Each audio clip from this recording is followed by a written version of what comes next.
Great way to close the show. I'm Jim Rome. I'm live. I'm in Southern California. We are joined right now by the UFC President. It is UFC International Fight Week. It's going to run through Sunday.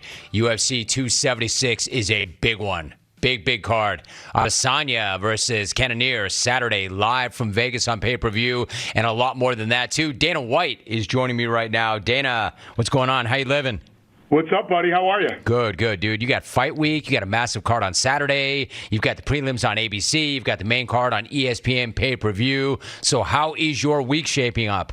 No, it's awesome. Obviously, the card is outrageous. And we're simulcast on ESPN Plus, ESPN, the network, and ABC leading into ESPN Plus pay-per-view. So it's going to be an awesome week. Obviously, huge for us. Huge for the sport and really big for the fighters. No, I knew it was going to be a big week. That's why I wanted to get you in on Monday. All right, so why don't we start at the very top of the card? Dana, you've got Israel Adesanya. He is the undefeated middleweight, or is undefeated as a middleweight. He's got the second longest winning streak in UFC middleweight history. You and I have talked about his star power in the past. For those who have not seen him, what makes him so different and so unique? Yeah, well, what I love about this kid is obviously he's incredibly talented, but he loves to fight. He wants to keep fighting. He doesn't like to take much time off, and he wants to fight everybody. And if you're a fight fan, you love guys like that. Not only that, but I want to say something about him, Dana. Give me a minute to lay this quote out. But he was on a podcast recently talking about the fifth round of his win over Kelvin Gastelum. And that was back at UFC 236. He said, quote, "If I am prepared to die, I am prepared to kill," but I really meant that in that moment. I signed my life away. I was like, if this is it, if this is how I die, what a glorious death and what a way to go out in front of the whole world in a crazy battle. And I had some negative self-talk in that fight that I had to overcome. I mean, Dana, bottom line, is that really the way that guy is built? Is that really the way that guy, his mind works? I think that's the way most of these guys that compete in this sport are built. When you're in there, and you could never explain this to somebody that's never fought before, but when you're in an absolute war, a dogfight with another person, I think that a lot of these guys feel close to death. Yeah, I do believe that that's how these guys feel sometimes. I don't know if you just saw the main event on Saturday night, high level stuff, but the same thing. These guys went 5 rounds, and it was a nonstop war. And yes, I think that's the mentality of most of these guys. I do too. These guys are different. They're a different breed. They're built differently. They're wired differently. They're just different. Dana White's joining us. UFC 276 is coming up. It's a huge card. So his opponent, Jared Cannonier, packs a lot of power when he lands those shots. I know you've been high on him for a long time. Yep. How much has he grown though as a fighter overall of late?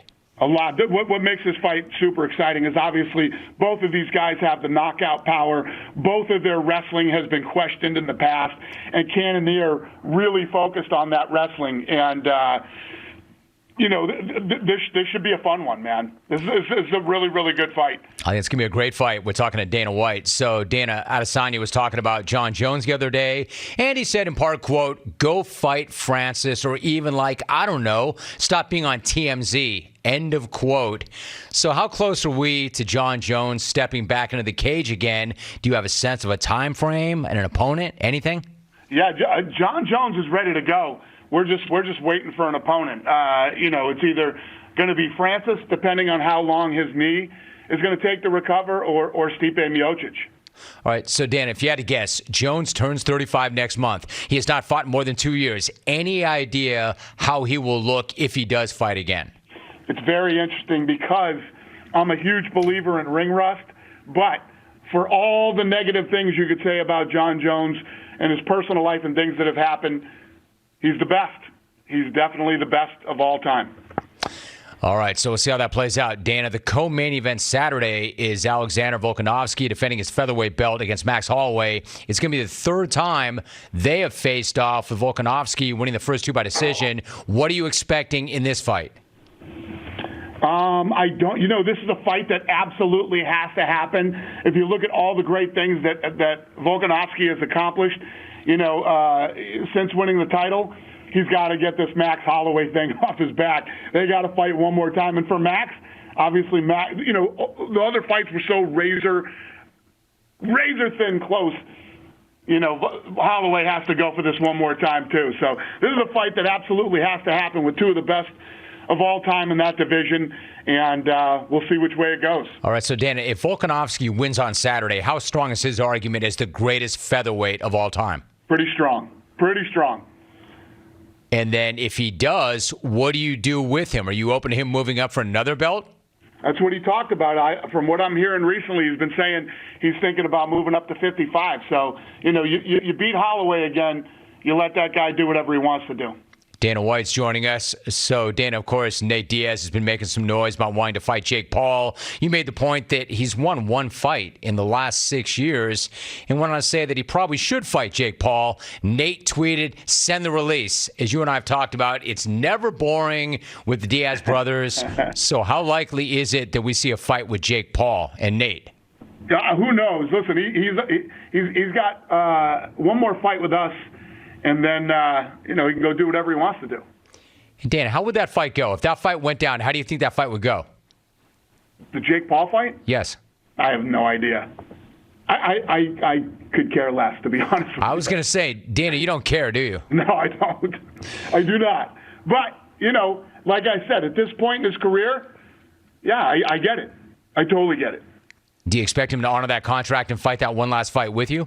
Oh, absolutely. Listen, these guys always go round and round, but two things. The Diaz brothers have always honored their contracts. They always show up. They show up and fight. All right, so one more point about that. My guy, Khamzat Chimaev, tweeted it, Nate, a few weeks back, quote, "You're not ashamed to open your mouth at all. You refuse to fight 10 times, end of quote. Clearly no love lost between these two guys. Dana, did Nate turn down a fight with him? And if so, what was his reason? Did he turn down a fight with him? To be honest with you, right here off the top of my head, this thing has played out back and forth so many different ways. Yes, we tried to make that fight. He wanted the fight, and he didn't want the fight. But Nate Diaz did accept the fight with him. So why did that not go down? Who knows? Who knows, man? He's going to end up fighting somebody, and it might even be him. It might even be Khamzat. So we'll see how this whole thing plays out. I was going to say that's the problem. All this, BS goes on back and forth on Instagram and social media, and you know what I mean. And that's why I don't play into any of this stuff. And everybody wants to ask me, why did he say this and why is this going on? Listen, if I owe these guys 3 fights a year.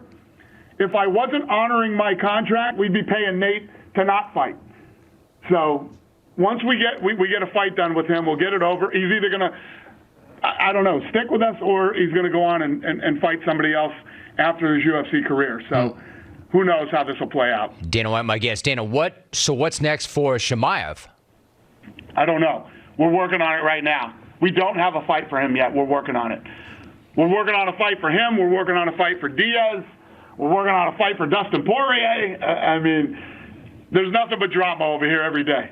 And, of course, there's talk about a Conor-Floyd-Mayweather rematch. If Conor fights again, Dana, do you expect... I'm not talking about that. Yeah, I didn't think. I was going to say that if Conor does fight again, is it going to be in the cage or in a boxing ring? No, it'll be in the cage. Conor's looking to come back the end of this year, early next year. You and I have talked about this many times, Danny. You said when a guy's got $100 million in the bank, it kind of changes his will to prepare. Does he have that fire back? Can you see that in his eye? Like, where's he at mentally right now? Well, when I do talk to Conor wants to fight.